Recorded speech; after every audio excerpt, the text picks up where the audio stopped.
السلام عليكم ورحمة الله وبركاته. أول حاجة صلي على سيدنا محمد عليه أفضل الصلاة والسلام. النهاردة هقدم لك قصة من أغرب الخيال، قصة آخر زار. أنا عايزك قبل أي حاجة تعمل لايك وتشترك في القناة عشان ميفوتكش كل جديد. يلا بينا.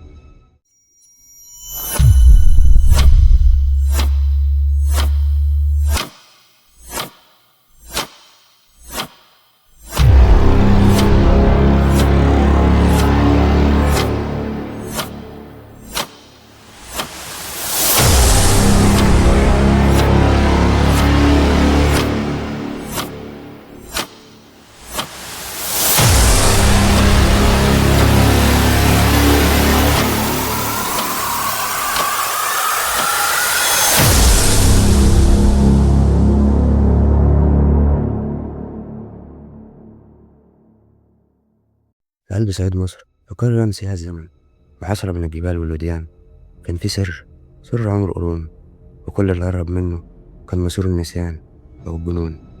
القصة بدأت من 25 سنة، لكن لسه أثرها باقي لحد النهاردة. بطلتها ست مش عادية، اسمها سمية. داية، أيوة، لكن كانت معروفة إنها داية وبس؟ لأ، كانت داية وشيخة وحافظة الأسرار تقيلة، ومنها أسرار الزار. وفي ليلة وصلت ست غريبة عن البلد اسمها زينب، كان وشها أصفر، عينيها ملهوفة، وبنتها في حضنها نايمة، بس نايمة بتعب. زينب قالت: بنت بتتكلم بصوت راجل يا خالة، بتمسك رقاب اخواتها بالليل وبتضحك ضحك شيطان. رحنا لكل الشيوخ، قالوا دي حالة نفسية، بس أنا عارفة دي مش حالة، دي لعنة. سمية ما كانش قدامها حل، فقررت تعمل الزار، بس قالت جملة خلت كل اللي حواليها يسكتوا: اللي جواها مش لوحده، واللي هيخرج مش راجع تاني. بدأ الزيار، ريحة البخور كانت المكان، الطبل كان بيخبط كأنه قلب الشيطان نفسه، الستات بيرقصوا لدرجة الغيبوبة. سمية بدأت تردد كلمات ملهاش ترجمة، لكن كانت مفهومة للعالم التاني. وفجأة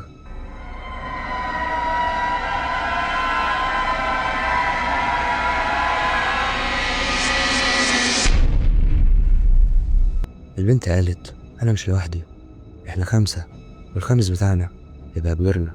كل شمعة في المكان طفت فجأة، واحدة من الستات وقعت وماتت، بس من غير سبب. ووش البنت كان بيتحول.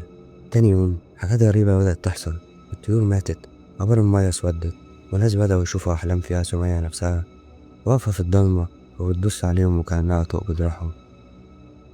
في راجل كبير في السن كان موجود في القرية، قال: أنا شفتها في المنام، كانت لابسة أسهم، وقالت لي المقام فتح وخرج كل اللي فيه. سمية قررت تروح بنفسها للمقام اللي فوق الجبل.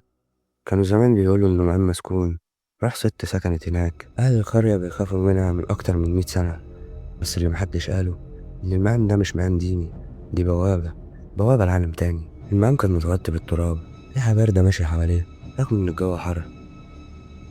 سمية دخلت، ومن وقتها ما رجعتش، وكل اللي رجع منها كان صوتها اللي اتسجل على شريط كاسيت لقدنا في شنطتها، وكان متسجل عليه آخر لحظاتها. الشريط عبارة عن أنفاس متقطعة، همسات، وصوتها بيقول: أنا وصلت، بس المكان بيرفضني، في كيان هنا أكبر مننا، أكبر من أي زار. الناس حطوا طوب على باب المقام، ومن يومها مفيش حد دخل هناك تاني. بس كل سنة في نفس ليلة الزار بتبدأ الطبلة تدق من تاني، واللي بيطلع فوق الجبل مش بيرجع تاني، أو بيرجع من غير عقله. القصة دي لسه مسجلة في دفتر قديم في مسجد مهجور في القرية، اللي كتبها كان شاهد عيان، وكان مع سمية في الزار الأخير. الشاهد ده اسمه محفوظ، بس من وقتها ساكت، لأنه سمع آخر حاجة اتقالت له في الزار: الدور جاي عليك. لو عجبتك القصة ما تنساش تعمل لايك وتشترك في القناة، وتستناني في حلقة جاية من حكايات طاحون. ولو عندك قصة ابعت لنا، يمكن قصتك تبقى الزر اللي بعده. سلام عليكم.